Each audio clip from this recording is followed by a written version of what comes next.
So back in the garage, continuing with Mama Bear's spring service to her little summer ride here. 1999 Porsche Boxster, Porsche 986. So now we're doing the brake fluid flush. I took all the wheels off when we did the oil change before. First we'll go over what we're using to flush the brakes. I use a pressure bleed system. Works fantastic. And you know, this is my method. If your manual calls for a different procedure, use that. This car also doesn't have anti-lock, or it's got the ABS brakes, but it doesn't have traction control or stability control. And apparently with those, you need the Porsche tool to actuate the valve actuators for those systems to properly flush it. I don't know how critical that is. My thought is you're going to flush out the fluid regardless, the majority of it. The little bit that's left in the accumulators and the valve assemblies for those systems will migrate into the rest of it as you drive, but I could be totally wrong on that. So again, if you've got a car with the traction control and the stability control, this procedure may not be the same. So double check with your manual or online. So we'll get into what we're using to actually do the flushing here. So as I said, I really like these pressure bleeders. This is made by a company called Motive Products. The only down thing with it is I wish I would have bought one years ago. If you do your own brake work and you're flushing, you know, if you're working on several cars and you're flushing brakes as part of a, you know, every 2-year maintenance regiment, these things are just amazing. So much better than, you know, having a second person pumping the pedal and whatnot. I should mention we're just doing a normal brake fluid maintenance flush. Okay, there's no air in the system, so for that these work perfect. If you've got a spongy pedal and air in your brake lines, you may actually need the help of another person to press the pedal, because sometimes you need that extra force of fluid going through to dislodge air bubbles that are in the lines or in the calipers. These pressure bleeders, they're not pushing out tons of force. You know, you pressurize these up to no more than about 20-25 psi. If you've got air in the lines, this might not have enough flow pressure to dislodge the air bubbles. So that's the only other thing to keep mindful of. We've got our brake fluid. Again, use what your manual calls for. This car wants .4, so that's what we're using. I won't be using that full 5-liter container. There's another subject on having open containers of brake fluid. I'm not getting into that today. I'm doing another car after this, so chances are I'm going to be using this container within the next few days. I figure if they're sealed, you're okay. Your brake fluid reservoir is sealed and fluid's fine in that for several years or a couple of years. So anyways, what I'm getting at here is if you're just flushing your brakes out for a service, there's no air or anything in them, you know, a liter of fluid is enough to do everything. These are pretty big calipers on these cars, so they have a little more fluid in them than just a standard one-sided piston caliper. But a liter should do us. But we've got more if we should need it. If you've got air in the lines, you're probably going to be using more brake fluid because you're going to be flushing more out to get all the air bubbles out. So one of the first things I like doing before actually hooking up the power bleeder, even if I was doing this with just a normal brake pedal, you know, have somebody else holding pressure on the brake pedal and cracking the bleed screws, I like to take a fair amount of old fluid out of the reservoir before I even start and fill it up with fresh fluid, and that way you don't have to flush as much fluid through to get all the old stuff out. So certainly don't have to do this, but I find it helps a little bit. Brake fluid damages paint, as most people know, so be very careful here. I like having a damp towel around, just in case I do get some fluid on the paint surface anywhere. I can wipe it up real quick. And like most caliper container reservoirs, this is a 2-chamber reservoir, one for the front and one for the rear.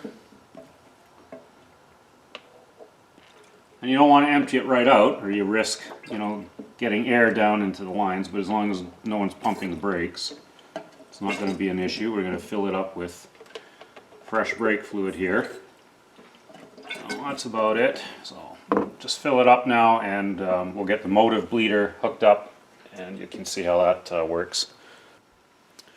Okay, so we filled the reservoir up with fresh fluid. We've got the rest of the fluid in the motive bleeder. And we just screw this cap on. This is a nice one. It's got the swivel cap, so you don't have to worry about you know, getting the hose all kinked up. So you want that on there nice and tight. Make a good seal. There are different adapters for these. This type will fit most German cars, but you can get one for Asian cars, and even the flat-topped reservoirs, you can get adapters for these motive bleeders. And I'll link to that down here in the description. So we'll just pump this up.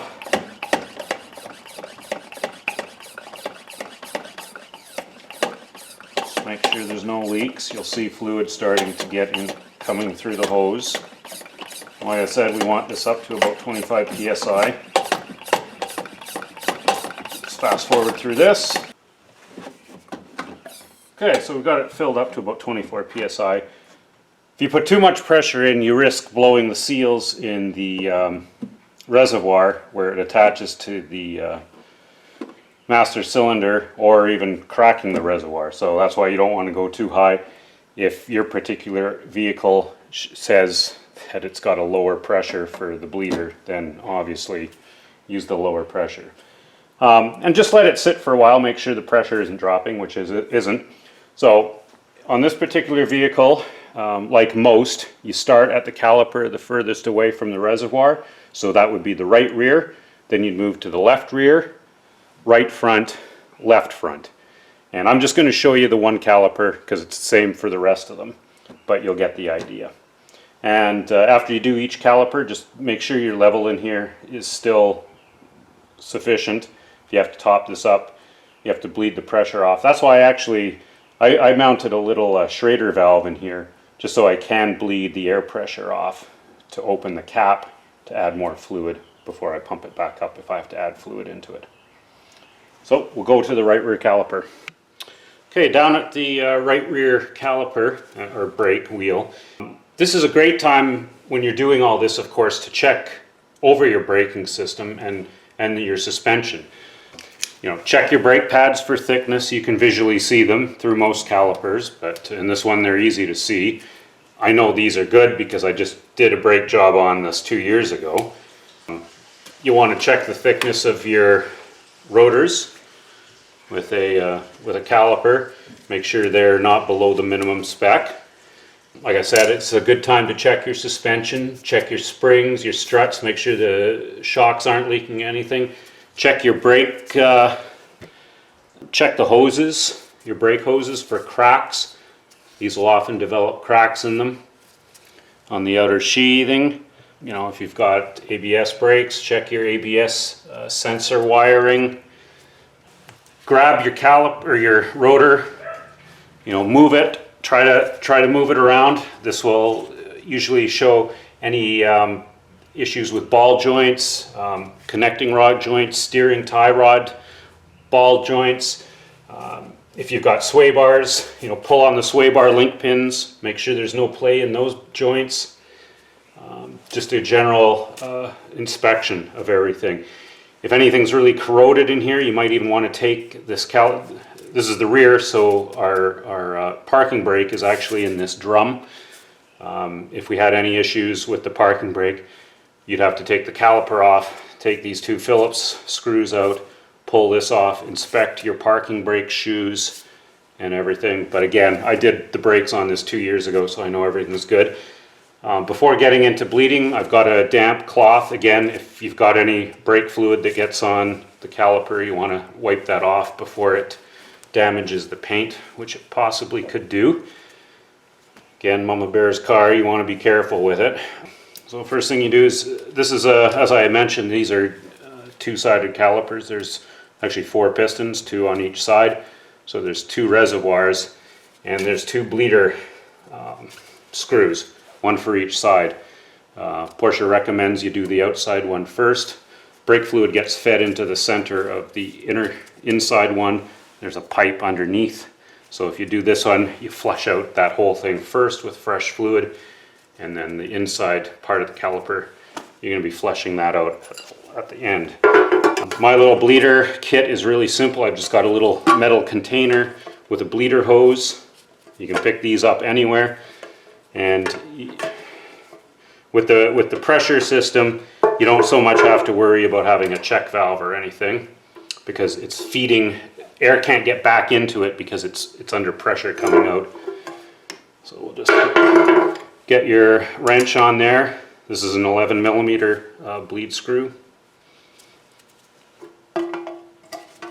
And then you just crack it. And you'll see fluid coming out of the hose. There was no air bubbles, which is a great sign. The odd time I've seen a couple little air bubbles when you crack it. But if you don't have a spongy brake or anything, really, if you're just flushing the brake fluid out, you shouldn't see any bubbles coming out at all, which is the case here. Yeah, I'll let this fill up a little ways. If your brake fluid was really dirty, you'd actually see when the clear stuff comes out, but the fluid was fairly clean. If you're pretty religious about flushing your fluid every 2 years, like most manufacturers recommend, you're not going to really see a major color change unless you do get a different brake fluid color. They used to have, ATE used to have a blue fluid, which was kind of neat. You could alternate, and you could see then when the blue was coming or the yellow, but they've discontinued that.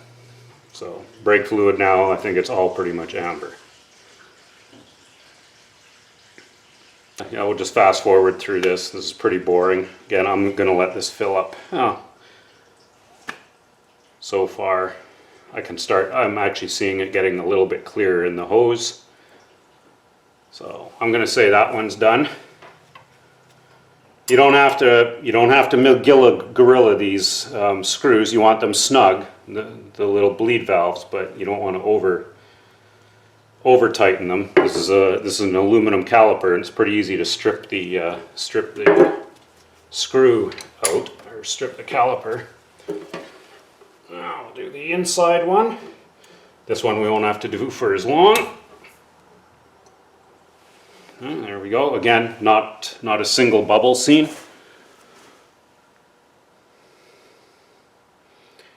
And yeah, we won't have to do this one for nearly as long because we've already bled the full line out. We've bled most of the caliper out, just the top half of the caliper that we're getting rid of that old fluid.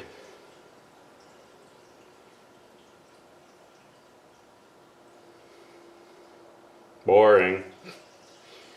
Anyways, I should mention now that, you know, these are brakes. You got to know what you're doing. You know, doing an oil change bad, the worst is going to happen is your engine's going to fail. If you don't know what you're doing with brakes, you know, people can die. So don't attempt this if you are the least bit leery.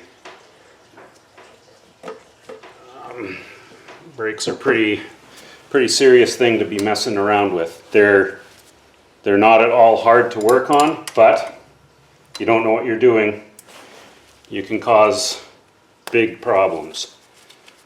So now that we've done the right rear, we'll go to the left rear, then we'll go to the right front, and then the left front. That's all there is to it. So once you've finished all your calipers, now you just have to disconnect the motive bleeder. You just let the pressure out. You can crack the top here. As I said, I put this little Schrader valve in so I can crack the pressure that way. So most of the pressure out. And now I like to hold this up so any of the remaining fluid in the hose will drain back into the reservoir. If your reservoir is already full, then yeah, you probably want to pinch your hose off and unscrew it and let the rest of the fluid in the hose drain back into the motive bleeder. So we'll just take that off. If you have to top up your reservoir, top it up afterwards. Maybe go around, make sure all your bleed nipples are tight, and make sure the dust caps are back on. I'm just going to show you real quick one little trick for putting the wheels back on. But when you do go for a road test now, just be gingerly on the brakes. Make sure you've got a good solid pedal before you even drive anywhere. And then go for a test drive. Make sure the brakes aren't spongy. But bleeding brakes is really quite simple, especially if you've got one of these Motive power bleeders. They're amazing. So to finish off, we're just going to put the one wheel back on, or the one tire. Well, we'll do all of them. I'm just going to show the one wheel here. We're back on the right rear.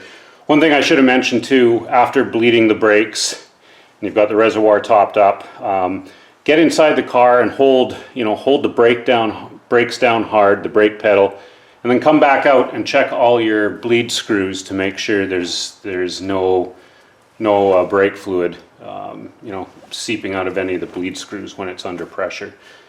Shouldn't be, but that's a good check. Again, these little guide pins are remarkable. And the old tire on. So again, the whole idea with those is so you don't mark up your calipers when you fit the wheel back on, and it also makes fitting the wheel just a lot easier. Once it's on that pin, you can just guide it on nice and easy. Okay, and then you can start putting in your lug nuts.